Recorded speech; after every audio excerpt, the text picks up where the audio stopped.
Good evening, Razorback fans. Welcome to the Wednesday episode of Hawg Talk Podcast, presented to you by Vision Exteriors. Welcome to coming to you live from the Sterling Soap and Roastery Studios. We're part of the Believe and Buzz Radio Network, where you can hear us on 107 in Central Arkansas. All live shows are presented to you by Arkansas Brewing Company in downtown Ozark. I am Porter Hayes, and alongside me, as always, is Adam Hall. We're also brought to you by Bet Online, the world's most trusted betting platform and your number one source for everything football. NFL, college, Bet Online has every stat, matchup, and even live odds and spreads while you're playing the game. Think you know your stuff? Get in the winner-take-all 200,000 NFL Survivor Pool for the upcoming season. When the game's over, head on over to the online casino and get on a game of blackjack, poker, or unwind in one of our over 150 slot games. And don't forget to use the promo code BLEAV for your first deposit. Bet online. The game starts here. A few days away from UAB. I wouldn't say it's a statement game, but I mean, it's a bounce back game. And pretty much like we talked about on the show on Saturday or Sunday, they pretty much got to handle this like they did against UAPB. But Coach Sam Pittman said today that Hudson Clark will be doubtful for Saturday's game, as well as Jalen Braxton is going to be questionable. Kudus is still out with his back injury, but the bright spot is Marquise Robinson started the season opener, but had a stinger during pregame warmups, didn't play against Oklahoma State. And Pittman said Robinson should be fine to play this weekend against the Blazers. So I guess a good week to, still have these questionables. And I know with how you're having to report these are differently. But again, UAB this Saturday, what is the biggest thing that you are looking forward to when it comes to this game? Or does this game even mean anything to you at all because of we know how Arkansas did against UAPB and then how they kind of fumbled the bag against Oklahoma State? I think going into this game, obviously every game is important. I'm looking at this game as how do you bounce back from Oklahoma State? Have you maybe cleaned up some of the little, head mistakes that you had, the little things that ended up costing you more? I've heard Talon and Jaquindon earlier this week in interviews, that they're with it. They know what they needed to focus on. They're focusing on it. And those are things that you want to hear, but let's see it on the field. I know the line's gone from 22.5 to I think it was 24.5 earlier.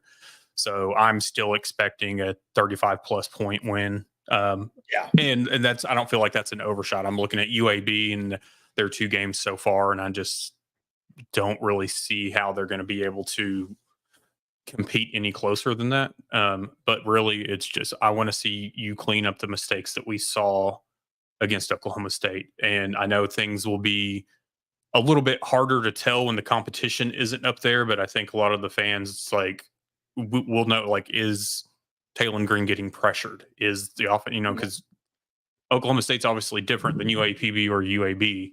But it's one of those things that is your line protecting? Are we holding on to the ball? Is Talon Green making quick decisions, or is he maybe holding on to? Just those things that end up adding up to more and more. Yeah, I agree. I think you have to judge this game off of what you can see with the opponent being UAB. You're talking about the decision-making checkdowns. I would, if I was Bobby Petrino, even if a guy is open or not, let's just be real. I think Arkansas is going to pass all over this team, but I would make him really make decisions. Is he going to be underthrowing guys? Is he going to be able to hit the wide open receiver? We're seeing, I think we know he's a freak athlete. If he has another video highlight like he did against UAPB, cool. That's cool for social media, but I want to see, like you said, pressure in the pocket. How does Arkansas keep rolling with this offensive line and running the ball? Because, and when it comes to UAB, they're not giving up that many yards on the ground. So I don't know how much weight that holds. But, if you look at the stats of UAB on the ground, they're averaging, they're giving up 163 yards per game on the ground. So I was actually looking at the passing yards. They're only averaging giving up 73. So whoever they've played's only passed for 147 yards against. That's what I was actually just so Alcorn State was their first game and they won 41-3. Mm-hmm. And then they got beat by UL and Louisiana Monroe 32-6 week 2. So they had a complete night and day. So I'm looking at the Alcorn State specifically so I can see if we have some inflated, which all teams are going to have inflated stats at this point, this early in the year. But that game, total yards in their first game was 517 to 177. Mm-hmm. They had 60 yards passing. So a lot of your overall stats, just from those two games, they only gave up 60 yards passing in the first game. So I was looking at more when I was looking at Arkansas and UAB comparisons, I guess, specific individuals, their quarterback in two games, 45 of 64 for 382, 2 touchdowns, 2 picks. And then they've got a running back that 29 carries, 144 yards, 2 touchdowns. So, they've got one receiver that's got at 116 yards. So it's from seeing game 2 to game 1, the majority of their stats came from game 1. Yes. And on the defensive side, you look at ULM had General Booty as their quarterback. Oh, I forgot about him. He only went 9 for 16 and 87 yards, but they did have 211 yards rushing on the ground with 2 touchdowns. So that is where, again, I feel very comfortable about, when it comes to Arkansas and, being able to run for, you're looking at averaging 255 a game on the ground. You've rushed for over 500 yards total, and you're only giving up 33 yards a game. That's huge. I don't care who you're playing against. You've only given up 66 total yards, and that's playing against one of the top running backs in the nation. So my biggest concern coming into this has been one of the bright spots is how well Arkansas has been able to run the ball and how their defensive line's being able to stop the run. Mm-hmm. I think they need to come out focused. I think they need to handle this and blow this out of the water. But I really think that Taylon Green's got to be spot on with this passing. I think he's got to show growth because there was, Clint Stoner was talking about even in the UAPB game, he was seeing some hesitancy. And of course, you know how it is. You win 70-0 and everybody's like, well, how can you see this? And then Oklahoma State comes and you see it's right there. And then with the loss. So, mm-hmm. Looking back at, or looking at this, I want to see more. It's hard to say that you want to see more pressure on the defensive line linebackers. While I say that is because it's not going to be like Oklahoma State. They're not going to be necessarily protecting their quarterback like Oklahoma State. And here's the thing with Oklahoma State too, going back and rewatching and talking to some folks and everything, I've heard that a lot about Arkansas didn't get to the quarterback and whatnot, but at the same time, Oklahoma State's quarterback was getting rid of the ball so quickly, whether it was on target or not. Our defensive linebacker, nobody had time to get to him. So it's like, we didn't have any sacks against Oklahoma State, but at the same time, he's dropping back 2 steps. He's getting rid of the ball. So, and I think, that's one thing that we noticed with him too, was when his passes were off, but he was just chunking it to get rid of it a lot of times. So you want to see the guys use this game as and I know we've said it before about Landon Jackson, you need those, sometimes you're going to need those stat padding games. Mm-hmm. This is one of them. Yeah. Yeah. You're going to have to come. I think the defense needs to come out because, when you look at, Sorey's been the story. Sorey and Metcalf, coming up and you look at how many tackles they've had, and Sorey's got 3 tackles for loss for a total of 12 yards. But that's where those numbers even should be inflated because of the fact that, you're looking at a total, and let me look at total. you're looking at a total of 13 tackles for loss for a total of 50 yards. So, I mean, I'm just looking at both games. I think that should be more because, yeah, you stepped up and you stuffed Gordon a lot, but you're going to have to, I would say, get 8 to 10 against UAB. I mean, they need to really come firing. Landon Jackson only got 3 tackles, 1 tackle for loss. So, you just look at what this defense needs to do. I can't remember if it was Steve Sullivan was talking about the leadership of Clark out there on defense. All right. If he's out, who's going to be that guy in the secondary that steps up and becomes that leader? So that's another thing I want to look at, leadership. Who's going to really step up and control that defense? That's one thing. I mean, I'd like to see some of the younger guys. Well, I say that if they're getting to a point that they're having to decide on, are we taking red shirts away or not, or giving red shirts? Yeah. I don't want to deal with that. But I'd like to see some of the younger guys. But then again, hey, let's see what Marquise Robinson has coming back. Let's see Singletary. Let's see some of these other guys who have made a little bit of noise when you're, we'll say, new to the team. In a bit, you don't have necessarily that guy who has been maybe a locker room leader or a vocal leader on the field. Let's see some of the other guys step up and do it and fill those spots.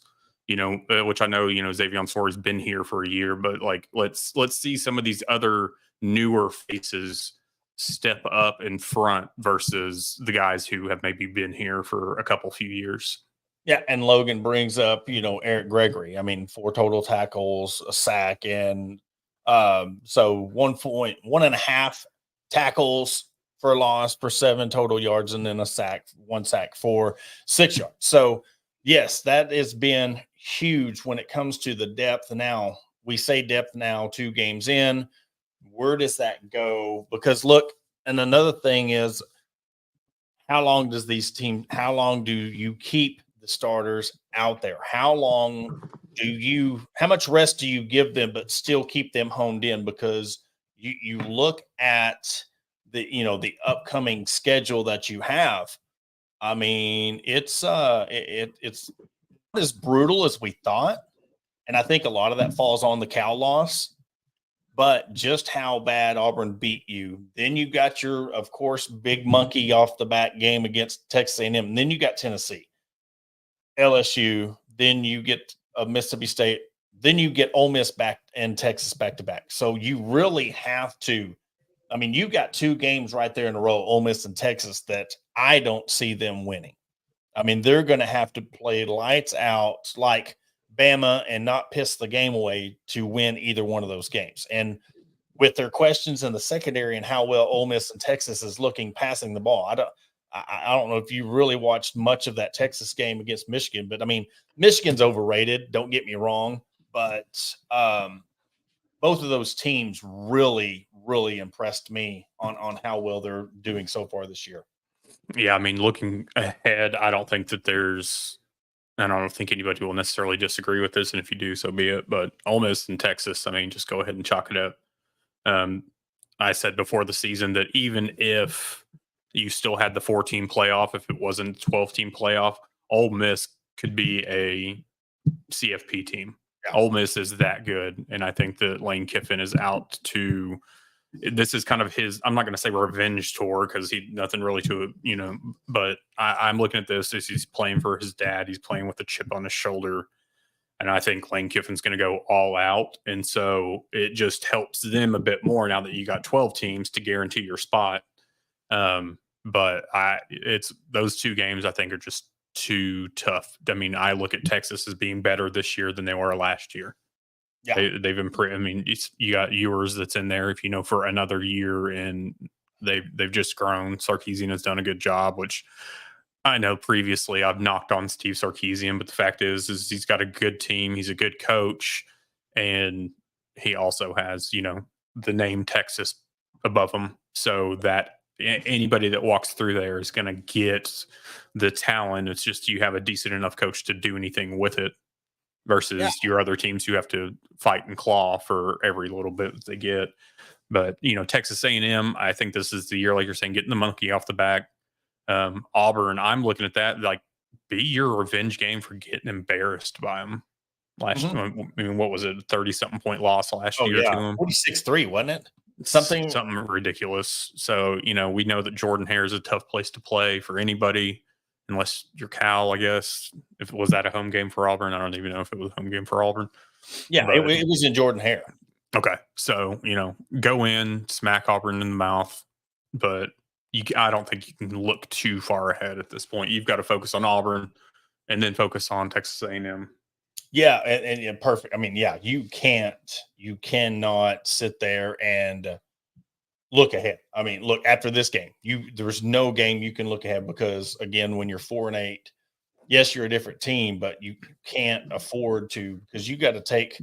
You can't take, because look how everybody and myself, look how we looked at that UAPB game. We were like, man, we can go in, and they should have won the game.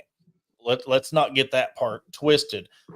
Arkansas should have won that game. They pissed it down their leg, did too many mistakes. If they don't do the mistakes they had, they win the game. But when you look at the Auburn game, I mean, you have to really hone in. I'm looking at the Auburn stats right now. Cal, and then this is what's crazy. Cal only had 233. They had 233 passing, and they only had 99 yards rushing. So they didn't have it was like a Big Ten game. It really was. Auburn had 286 total yards, 165 passing, and 121 on the ground. So that's where I look at that and say, look, if they can really cut that down, they have a chance. But I also said, shit, if you hold Ollie Gordon to 46 yards rushing and they lose the game. I mean, everything points to, I think it was James Bryant put out there that teams that scored over or had over 500 yards of offense. Yeah, it was teams that outgained their opponent by 200 yards, gained over 500 yards of offense. Like the average score was 53-15, and games were 337-1 since 2020. And Arkansas is that one. And then prior to that, Miami had done it in 2019. But, and then looking at it too, like he's using like the over 500 yards, whatever. We were almost outgained him by 300 yards because we had over 640 yards of offense. Yeah. That's where, I mean, this team can, and again, you chalk up those Ole Miss, Texas back-to-back. I mean, but how do you come out of that? If say you do drop them, it's how you drop them and how you bounce back. I'm looking really at this UAB game. I want to see improvement, but I'm going to take nothing away from the win because I expect them to. And somebody was talking about you being a little rough on the team and your prediction. And I was pointing out, like, they're a 7-5 team. I'm going to grade them like they're a 7-5 team. If you're having them at 3-9, you're going to grade them like they're a 3-9 team, because even with the loss to Oklahoma State, you're like, okay, this team could still win a couple of games that I didn't think. So that's the main thing with this team, is because they let us down. Everybody is hyped up after the UAPB game, thinking they're going to, and then you're up 21-7. I mean, I almost was like, hey, look, man, how you feel? I was almost even going to text you and be like, how are you feeling? Like, this is impressive. They're stuffing the run. And then something just told me not to, and we seen why. Well, I mean, even going back to, because I mean, you're not the only. There's been other people that's like, what we talked about before the last game. Where would I be at with if Arkansas won? And granted, this is beforehand. Like, where would I be at with my predictions? And yeah, I would be willing to would have been willing to bump up to, okay, if I go back and relook at this after this, yeah, I could look at this being a 6-6. If I, whether between 5-7, 7-5, 6-6. At the same time, even with the loss and what we saw, I can still see better than 3-9. Those predictions came out because of a salty pettiness that I'm standing on. But at the same time, it's like we talked about in the record preview or the prediction preview show, like I still talked about those games that could swing either way. Like, yes, I picked a loss, But at the same time, these are the games and these are how and why we could win these games. I could be wrong. I'm completely fine with that. But, and we both talked about this.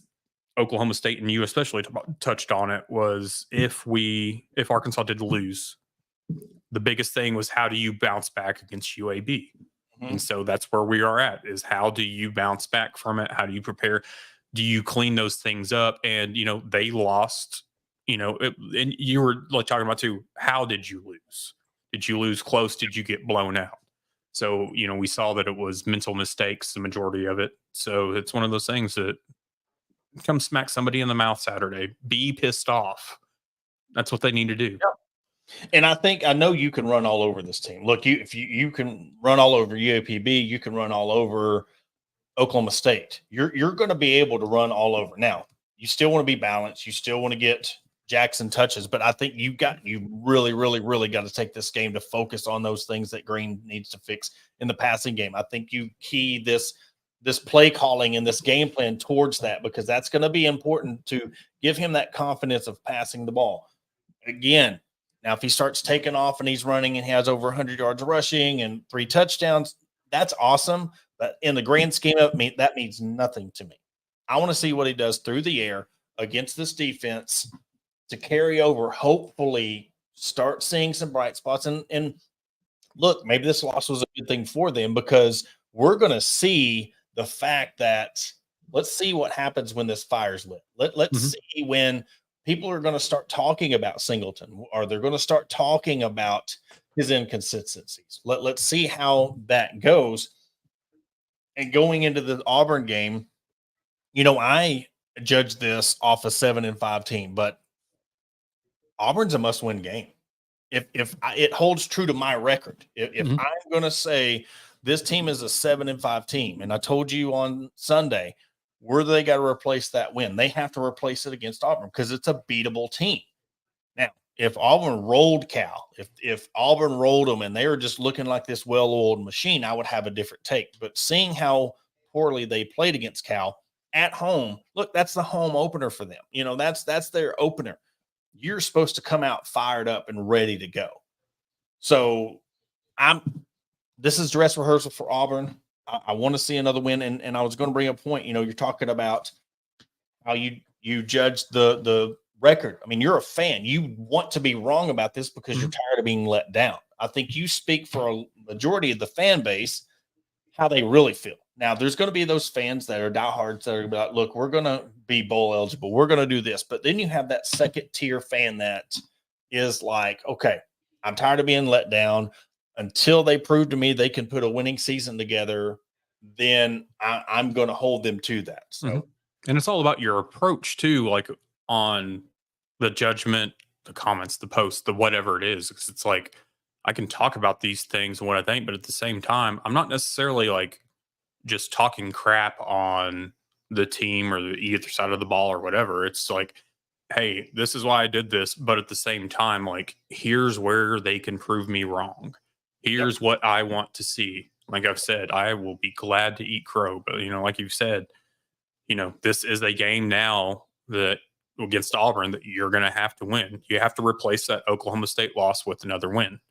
But then I didn't comment on it, but I saw it in the comments when you had talked about like who or, the starters, what we want to see in the game. And I haven't touched on it, but, I want to see the guys that need the work when it comes to their stamina, staying in, not getting out. Like, I want to see those guys as long as possible.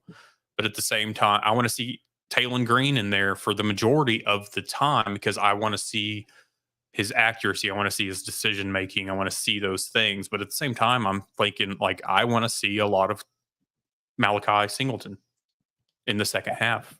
But I want to see him with some of the ones. I don't want to see him necessarily with the second team. And I think this is a situation that you get in that maybe you put in some of your younger linemen later in the game, get them some reps, get some of these second team guys in there. Because every time somebody goes out, we start shuffling 2, 3, 4 players on the offensive line rather than just having one guy to plug in. And I think that's where it throws off a lot of the offensive line and the offensive line to the backfield. is when you start shuffling around 3, 4, 5 guys. One guy goes out, have one guy to replace him. Stop all the musical chairs with everybody. Yeah, and bringing in sequence in one, it means the game's in hand. You want to bring, but I mean, to your point, I mean, yes, I would love to see him throw with some of the ones. Get in with Jackson. We talk about reps, but you got to, and Green's got to take that as, okay, we're going to see what he does. Take that and grow from it. Take that and not get butthurt about it. Take that and be like, okay, we're trying to develop depth. We need depth. Because look, he could get hurt on an Auburn game, or he could get hurt in the Ole Miss game. And then you've got to bring somebody in who doesn't know really, comfortable in the game setting of handing the ball off to Jackson or throwing to Armstrong or whoever. But yes, those are great points on this game. And hopefully, when we come on Sunday, we're going to talk about the win. We're going to talk about what we've seen. I know we are. It's just how much improvement. But before we had to break, I know we announced yesterday that we are having a collaboration with a couple of content creators and, KFSM weatherman Scott Covert, along with All About Arkansas. And we really want to take this time to really kind of explain what this is going to be. This is going to be a weekly show, 25, 30 minutes long on Thursdays, that we're going to combine voices. We're going to bring you sports, travel, and weather all across the state of Arkansas. We're going to give you updates on all the Razorback scores, all sports, all the programs, games coming up in the weekend ahead. Arkansas is going to promote all the great spots in the state of Arkansas, where to go to this weekend, where's the festivals. And then Scott, of course, during the broadcast, is going to give a 7-day outlook on the weather. And then we're also going to have a graphic that has the weekend in sports, a condensed version of what we're doing. But I'm very excited about this kicking off. I'm very excited to see where this goes. Adam, I don't see anybody else has done this yet, so I'm really anxious to see where this goes. But we're going to bring this to you once a week. It's going to be shared on all of our platforms. It's not just going to be live here on Facebook, Instagram. We're going to record it, put it together. All About Arkansas on her platform. Scott Covert's going to share his on his, and then we're going to have ours on ours. But Adam, I'm really stoked about this. It's something that we hadn't really seen in this aspect of things. Of course, we've all seen the news time and time again, but it's your news without the news.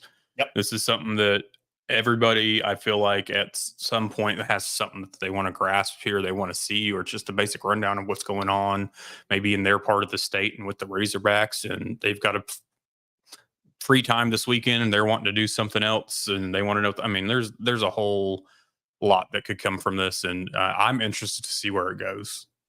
Now, well, we're going to take a quick commercial break. After the break, we're going to bring in Dr. Jay Geoghagan from Baptist Health, cardiologist, to talk about heart health, talk about Razorbacks. It's going to be an interesting side story of how he became a Razorback fan and still is. So we'll do that after the break. We'll be right back. Looking to enhance your home's curb appeal? Look no further than Vision Exteriors. As your trusted roofing, siding, and exterior experts, we're here to transform your property. Our skilled team ensures your job is not only functional, but also aesthetically pleasing. Along with roofing, we also offer window, gutter, and siding insulation to boost your home's appearance with our quality options. Visit us at www.visionexteriors.com or call us at 479-397-4770. Let's make your vision a reality. Discover Wellness at Baptist Health. As Arkansas's largest and most comprehensive not-for-profit healthcare organization, we're here for you every step of your journey.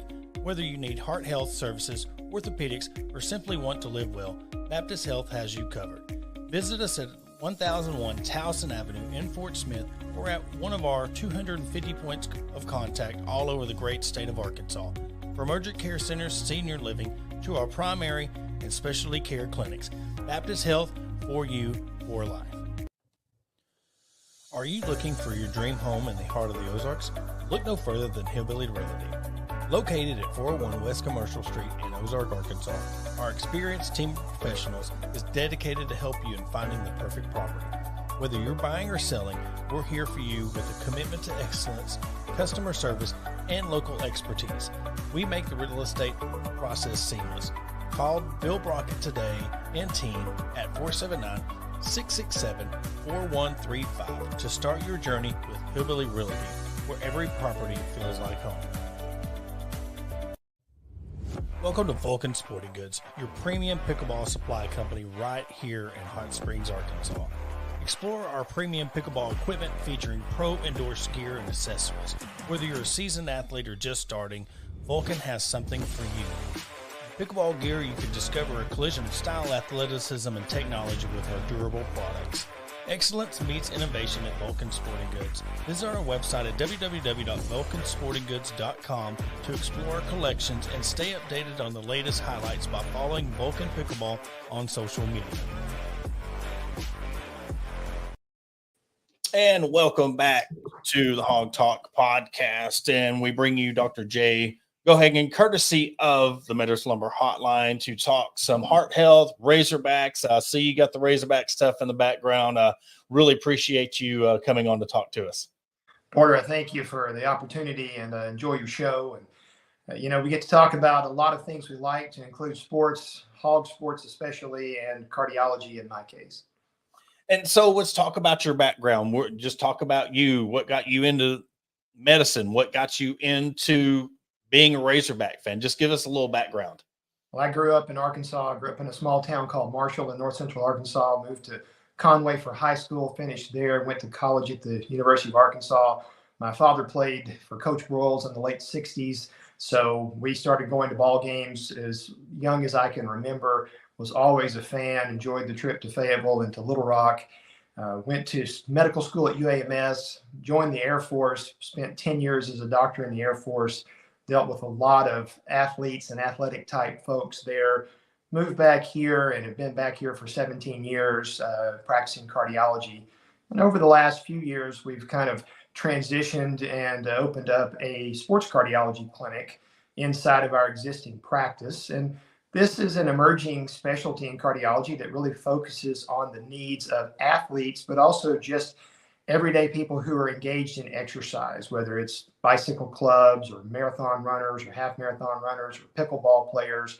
And so with all of the high profile cases in the last few years, Damar Hamlin, Bronny James, this has really become a much more active and alive specialty. And the need was here and it wasn't really being met in Arkansas. So we are now proud to offer services geared towards athletes. And, we've talked to a couple of providers on our shows, and the consensus of when we're talking about high school sports and sports in Arkansas, and with the AAA making these regulations and making these protocols, again, how well does that make it your job easier knowing, okay, this is the guidelines that coaches, players, parents have to be involved in, and what measures have you taken to really get the coaches and parents involved in the decision-making of what's best for the player, but yet at the same time, getting that feedback from the coaches and the parents as well? Well, Arkansas is very fortunate through the actions of a lot of concerned individuals, parents, and the legislature.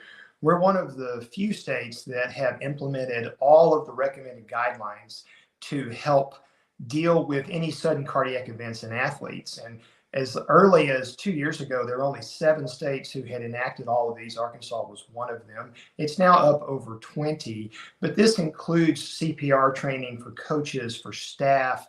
This includes having an automated external defibrillator close by with the training to use it, not just off in a hallway in somebody's desk in the school. It also includes a written emergency action plan. And so these processes have shown nationwide to be the primary things that help save lives. And again, when you look at the success stories, whether it be international athletes, D1 athletes, or even high school athletes, it is quick, prompt action, often by bystanders, that help save lives. And by enacting these protocols, the parents and athletes in Arkansas can feel like, hey, we really are at a state level doing everything we can to try to keep everybody safe. And what is the benefits? You talk about the AED on the sidelines and coaches. I mean, when you're talking about a kid goes down, and look, let's be real. I think we've all in some way witnessed that in any kind of sporting event. whether it be any kind of injury, you know, those heartbreaking moments, that the pause in the crowd waiting for that ambulance to come out. Just again, for the viewers, just really stress how important that is to have the coaches be certified, having the when it comes to the reaction time. And, you know, we're talking about life-saving measures that now from the top to bottom, this isn't just something that the top schools and the best schools are getting. This is 7A all the way down to 8-man. What are you seeing out of the benefits of from the coaches and these parents that starting over the last couple of years, you know, let's be honest with the football side of it, you know, they're leaning more and more away from having their kids play football, whether it be CTE, concussions, injuries, and what's not. And, you know, that's been making a lot of the headlines. And I think that it is something that we have to think about in the bigger picture, because obviously when we were younger, football was often a bigger part of our lives. And now there are a lot of competing interests and other things that kids are involved in. And most sports injuries are related to orthopedic conditions. And that, thankfully, cardiovascular issues in sports are very rare. But when they happen, they're frightening, they're terrifying, they're life-threatening. And so I think the main thing is giving trainers, coaches, even fans and parents the tools. And so CPR training is so important. And for years now, the American Heart Association has really pushed bystander CPR, even without mouth-to-mouth resuscitation, just doing chest compressions that are effective, because this can be life-saving. AEDs are everywhere. They're at church, they're in restaurants, they're in all these sporting events.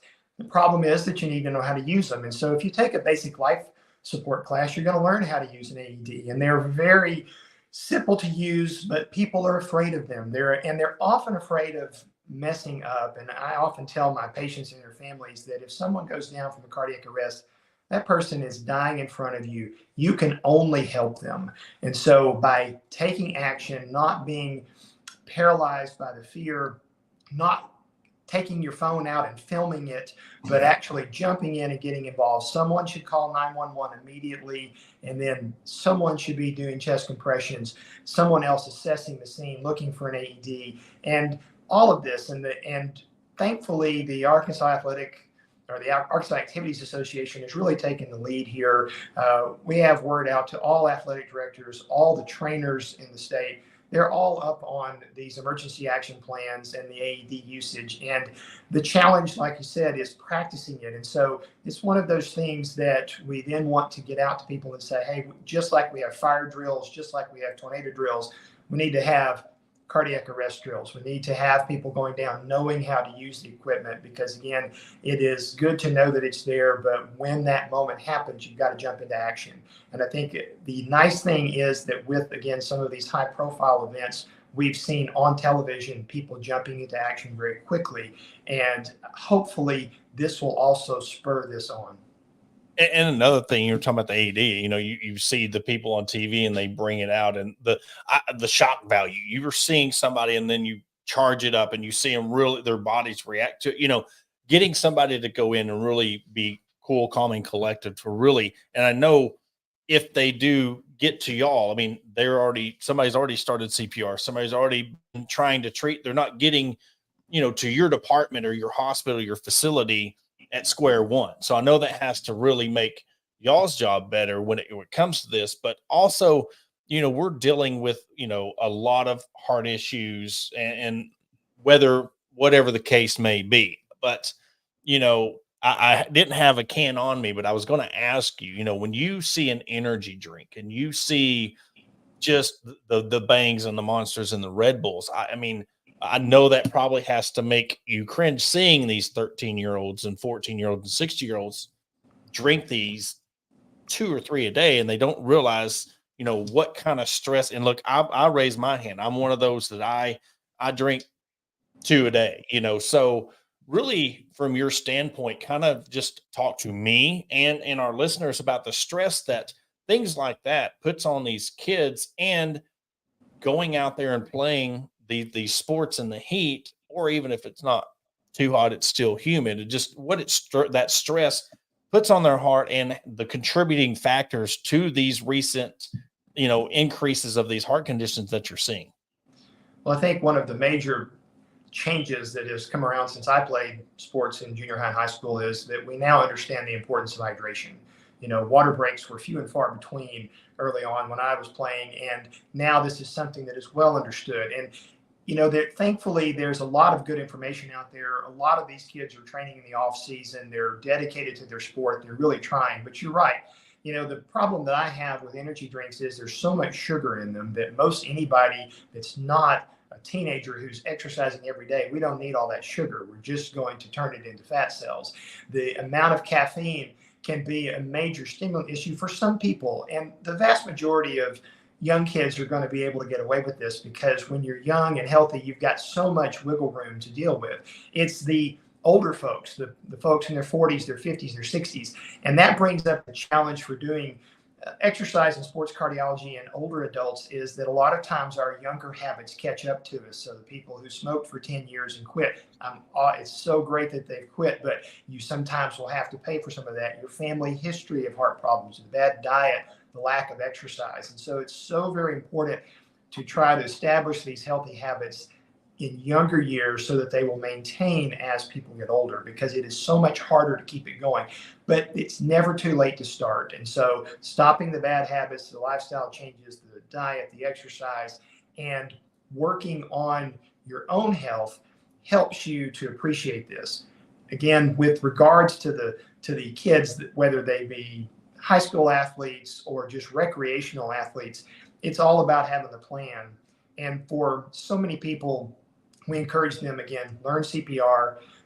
When you talk to these national experts who deal with some of these very high profile athletes, they have their own AED with them. Their family has all been taught CPR. They all know how to do it. And so if there is a parent out there who's worried about a cardiac condition in their kids, or if they've been diagnosed with something, but they've been allowed to return to play, it's all about being prepared, always being sure that you're ready to jump into action and not just rely on, hopefully, the experts that are around.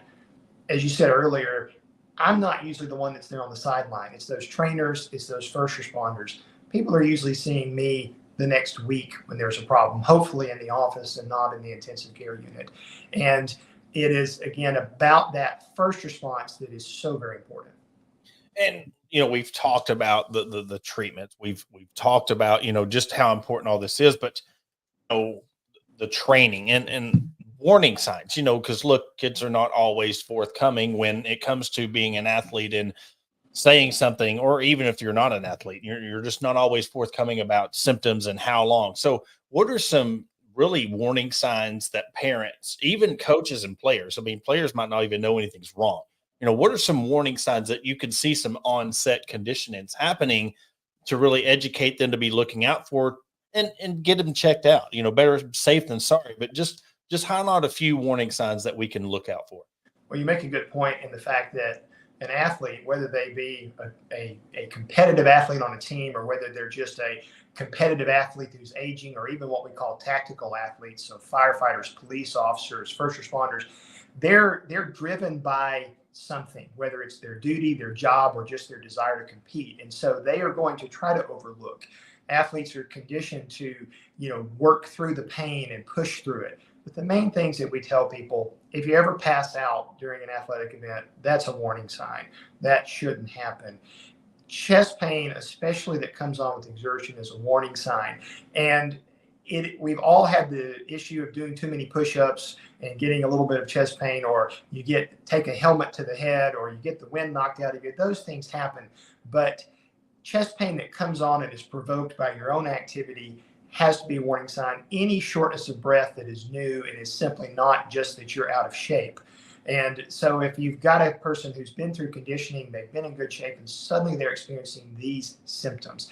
Lastly would be a sensation of a racing heart rate that has no good explanation for being there. Those are the main ones that we look for.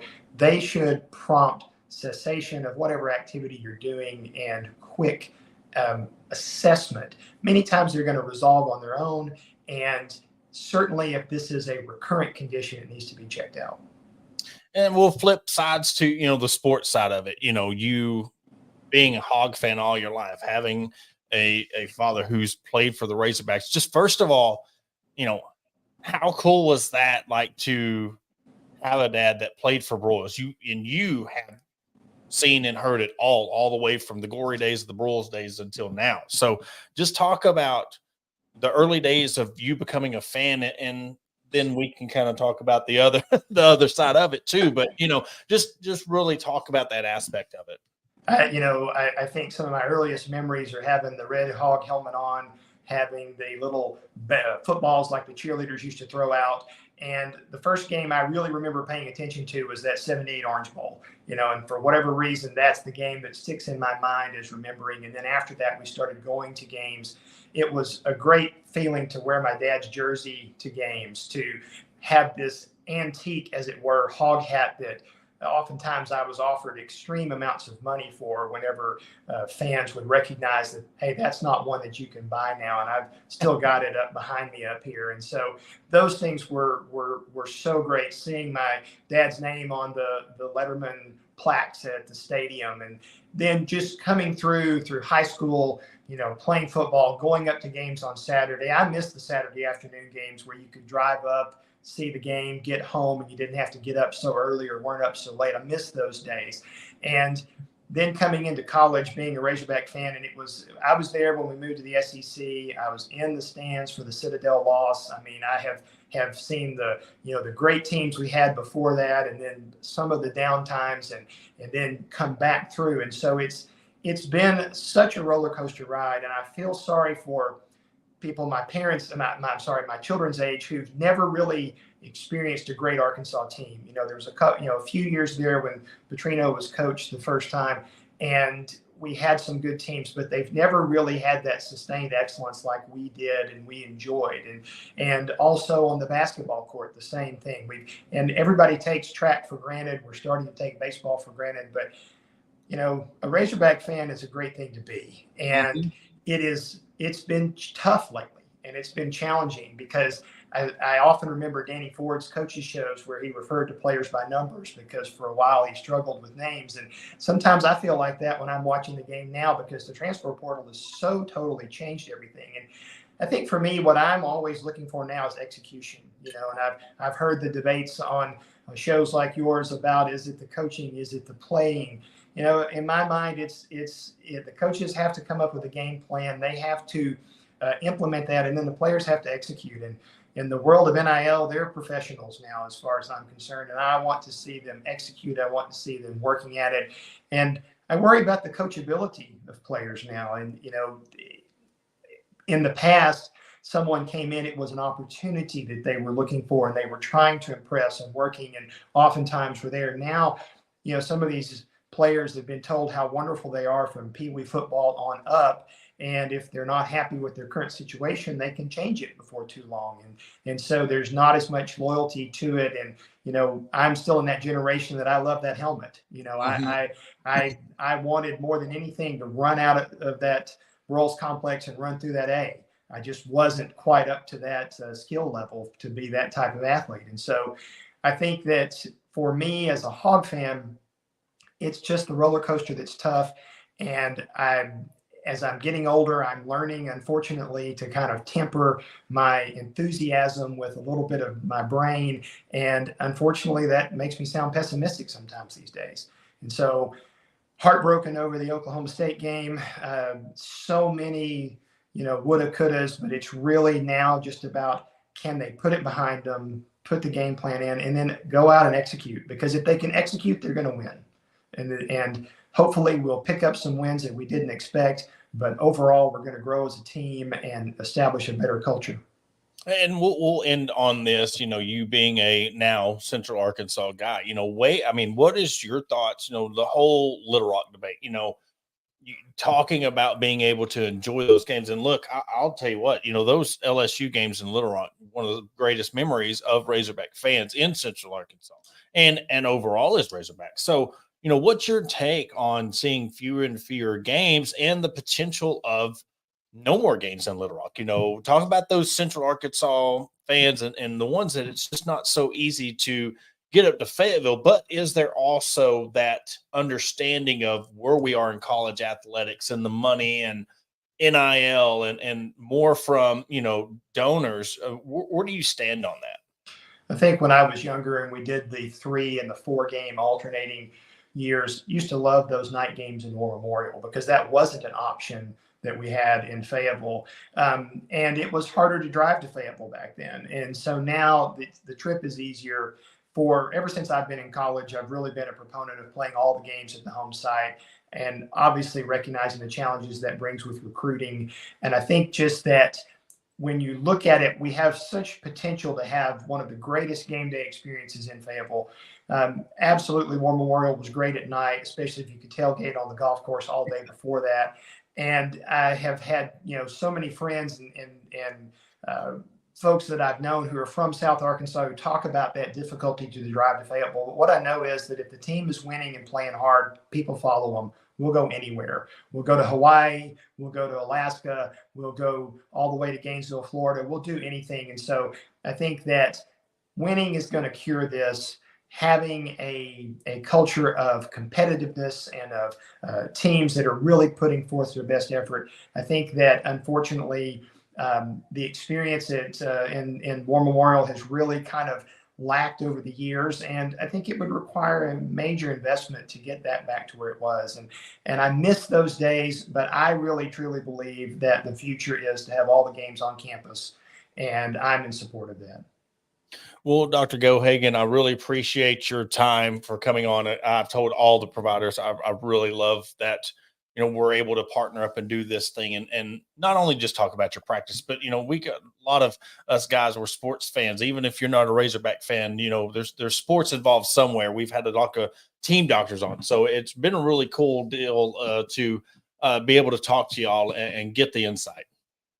Well, we appreciate it. And again, we're available for anyone high school age and up, be they athlete or just active person who is having symptoms or even looking to improve their performance. We can provide testing to evaluate people's oxygen consumption, their overall exercise capacity. We can give them instructions on how to improve this. And it doesn't matter if you're 19 or 90, we can help. Our website is arcardsports.com.